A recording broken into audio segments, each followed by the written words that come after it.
are from the local community and they're so honored to be able to share with you tonight. The next performance we have is from the Irvington Performance Arts Group.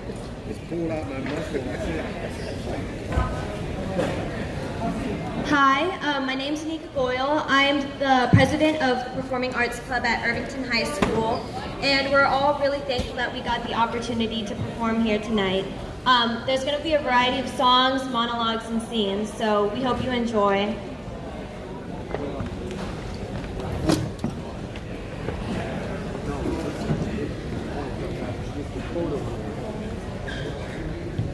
Yeah.